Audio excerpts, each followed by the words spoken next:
नमस्कार दोस्तों, हमारे चैनल में आप सभी का स्वागत है।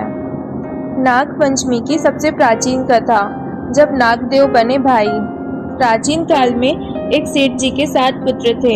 सातों के विवाह हो चुके थे। छोटे पुत्र की पत्नी श्रेष्ठ चरित्र की विदुषी और सुशील थी, परंतु उसके भाई नहीं था। एक दिन बड़ी बहू ने घर लीपने को पीली मिट्टी लाने के लिए सभी बहुओं को साथ चलने को कहा, तो सभी धलिया खुरपी लेकर मिट्टी खोदने लगी।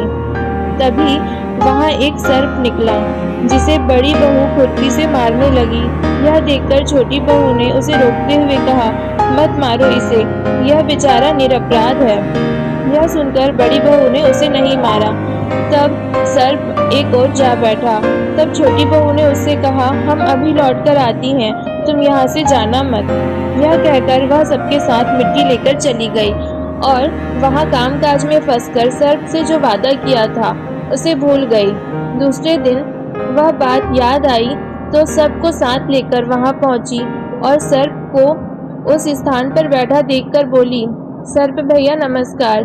सर्प ने कहा, तू भैया कह चुकी है इसलिए तुझे छोड़ देता हूँ, नहीं तो झूठी बात कहने के कारण तुझे अभी डस लेता। वह बोली, भैया मुझसे भूल हो गई, उसकी क्षमा मांगती हूँ। तब सर्प बोला, अच्छा तू आज से मेरी बहन हुई और मैं तेरा भाई हुआ, तुझे जो मांगना हो मांग ले। वह बोली, भैया मेरा कोई नहीं है, अच्छा हुआ जो तू मेरा भाई बन गया। कुछ दिन व्यतीत होने पर वह सर्प मनुष्य का रूप रखकर कुछ उसके घर आया और बोला कि मेरी बहन को भेज दो। सबने कहा कि इसके तो कोई भाई नहीं है, तो वह बोला, मैं दूर के रिश्ते में इसका भाई हूँ, बचपन में ही बाहर चला गया था। उसके विश्वास दिलाने पर घर के लोगों ने छोटी को उसके साथ भेज दिया।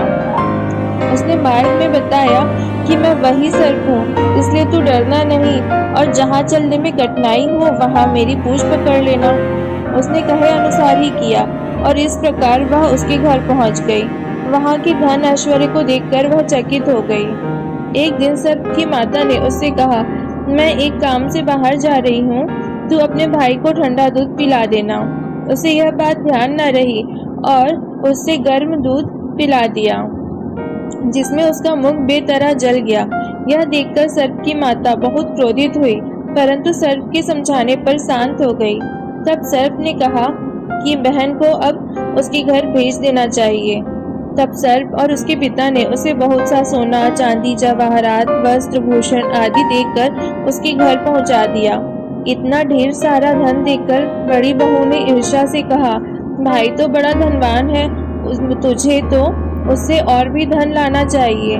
सर्प ने यह वचन सुना तो सब वस्तुएं सोने की लाकर दे दी। यह देखकर बड़ी बहू ने कहा, इन्हें झाड़ने की झाड़ू भी सोने की ही होनी चाहिए।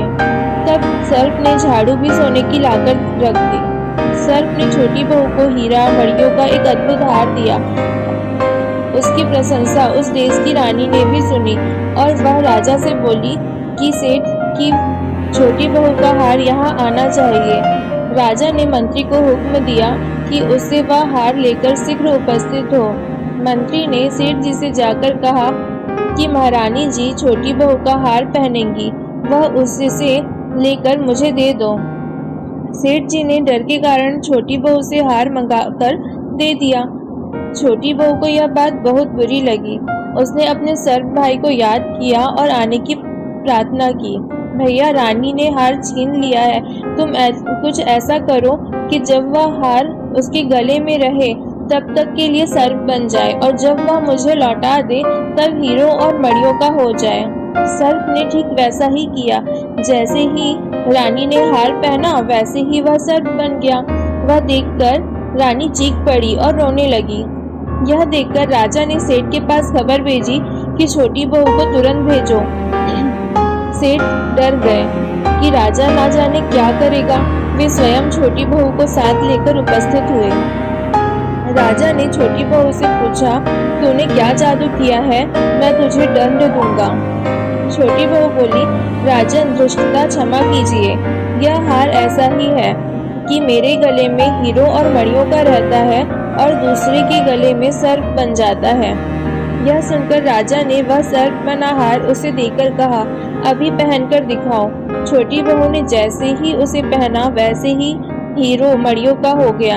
यह देखकर राजा को उसकी बात का विश्वास हो गया और उसने प्रसन्न होकर उसे बहुत सी मुद्राएं भी पुरस्कार में दी। छोटी वह अपने हार और इन सहित घर लौट आई। उसके धन को देखकर बड़ी बहू ने ईर्ष्या के कारण उसके पति को सिखाया कि छोटी बहू के पास कहीं से धन आया है। यह सुनकर उसके पति ने अपनी पत्नी को बुलाकर कहा, ठीक ठीक बता कि यह धन तुझे कौन देता है। तब वह सर्प को याद करने लगी। तब उसी समय सर्प ने प्रकट होकर कहा, यदि मेरी धर्म बहन के आचरण पर संदेह प्रकट करेगा तो मैं उसे खा लूंगा। यह सुनकर छोटी बहू का पति बहुत प्रसन्न हुआ और उसने सर्प देवता का बड़ा सत्कार किया। उसी दिन से नाग पंचमी का त्योहार मनाया जाता है और स्त्रियां सर्प को भाई मानकर उसकी पूजा करती हैं। धन्यवाद।